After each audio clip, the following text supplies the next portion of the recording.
E aí pessoal, tudo bom? Então vamos lá, vamos para uma aulinha nossa aqui é sobre magnetismo, né? Então, nas outras aulas eu falei para vocês que o campo magnético, o que que ele é? É uma região do espaço que existe uma força magnética, que é uma ação à distância, tá? Então é importante ver isso, ação à distância. O campo magnético ele surge quando uma carga elétrica Q se encontra em movimento v, uma velocidade. Então aqui você tem duas situações aqui que eu estou ilustrando. Primeira situação, que é essa aqui, ó, é uma situação que eu tenho uma carga geradora, uma carga grande e uma carga de prova aqui, Qzinho. Essa carga, quando ela está parada, ela sente apenas um campo elétrico, que é um campo eletrostático. Agora, se eu pegar a mesma carga grande aqui, ó, que ela espalha campos elétricos no espaço, e eu coloco a Qzinho, só que agora ela vai ter uma velocidade, ela vai sentir além do campo elétrico, ela vai sentir um outro campo que eu vou chamar de B, que é o campo de indução magnética. Então, o que que é o campo magnético? É um campo de indução magnética. Mais adiante, quando eu estiver falando de materiais magnéticos, eu vou falar que existem dois tipos de campo, o vetor B e o vetor H, tá? Então, no momento, nós vamos ficar com o vetor B. Então, o vetor B, quando é que ele surge? Quando eu tenho uma carga elétrica em movimento. Aí, então, eu posso fazer o seguinte, olha. O campo elétrico é definido lá na eletrostática como sendo o quê? Força sobre carga, carga em repouso. Então, eu posso falar que o campo magnético, posso pegar uma definição semelhante, que o campo magnético, o que que vai ser? Ele vai ser a força sobre a carga, só que uma carga que está em movimento. Então eu posso falar que o campo magnético tem essa natureza aqui, ó. O campo magnético B vai ser o quê? Vai ser a força magnética que está atuando numa carga e essa carga está em movimento. Então essa é a definição que a gente tem para campo magnético, tá? E agora vamos ver quais são as unidades, né? Qual que é a unidade que eu tenho para campo magnético? O campo magnético ele é medido em teslas. E o que que é um tesla? Bem, como eu peguei a fórmula, B é igual a F sobre Q vezes V. Então, a unidade B vai ser a unidade de força sobre a unidade de carga sobre a unidade de velocidade. Unidade de força é Newton, unidade de carga é Coulomb, unidade de velocidade metro por segundo. Troquei o Coulomb com metro por segundo, vai ficar Newton por metro por Coulomb por segundo. Coulomb por segundo, ampere. Então eu vou ter a unidade de campo magnético, a unidade mesmo vai ser Newton por ampere metro. Aqui dá para ver que eu também estou relacionado com a corrente elétrica, como Oersted mostrou na experiência. E aí eu vou chamar essa unidade de Tesla, tá? Existe uma outra unidade com fins de geofísica que é o Gauss. O que é um Gauss? Um Gauss é igual a 10 elevado a menos 4 teslas. Só que a unidade padrão do Sistema Internacional de Unidades é o Tesla, que é 1 Newton por ampere metro. Tá legal? Bem, e quais são os valores de campo que são importantes a gente lembrar? Olha, o campo magnético da Terra, que é o campo magnético que é extremamente importante para a gente, que ele protege o planeta, tudo, ele é da ordem de 10 a menos 4. Por isso que eu crio a unidade Gauss, que é para me estudar, para ficar mais fácil de estudar fenômenos geomagnéticos do planeta Terra, como por exemplo a anomalia magnética no Atlântico Sul. Você tem valores de campo magnético que estão relacionados a atividades no cérebro, porque tem neurônios, você tem transferência de carga, corrente elétrica, então você tem campo magnético. Só que eles são pequenos, são da ordem de 10 a menos 12. E você tem campos muito grandes, que são campos de estrelas de nêutrons, que são da ordem de 10 elevado a menos 10 ou 10 elevado a 10 ou mais, tá? E os valores de ímãs que a gente tem aqui na Terra é da ordem de 1 Tesla. Um ímã muito forte é da ordem de 1 Tesla. Tá legal, gente? Bem, agora começa a ter um probleminha. Qual que é o probleminha aqui? Bem, na hora que eu pego a equação e eu falo que o campo magnético é um vetor, é igual a força, que é outro vetor, dividido pela carga vezes a velocidade, que é um outro vetor, na hora que eu pego isso aqui e vou pegar e extrair a força magnética, então, ela vai ser o quê?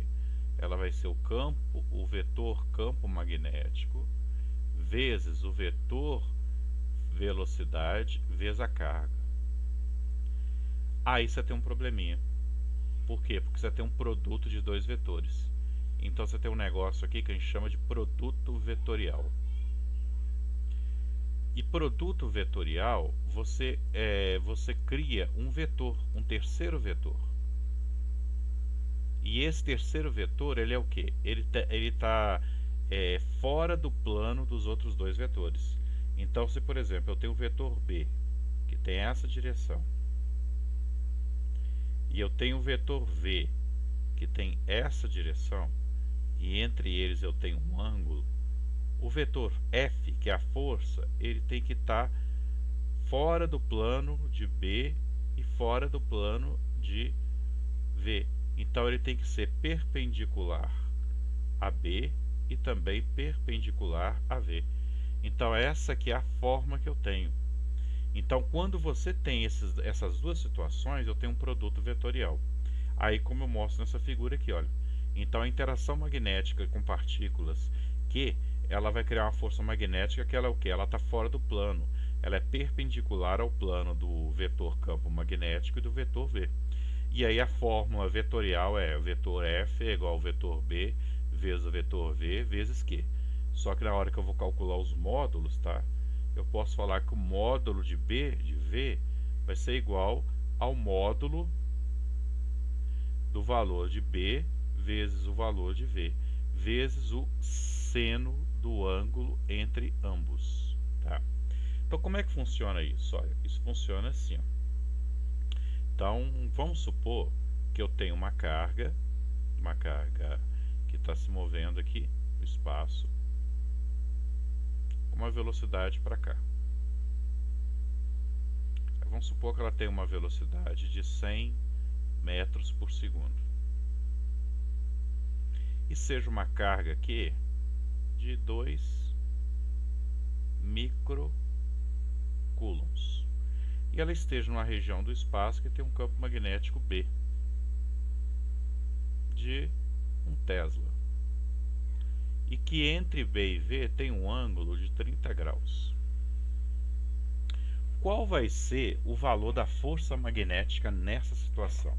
Bem, o módulo da força vai ser calculado como sendo isso aqui, ó. O módulo de B vezes V vezes Q vezes o seno do ângulo. Então não tem muito segredo não, no caso o ângulo é 30 graus. Então a força, né, o módulo da força vai ser igual a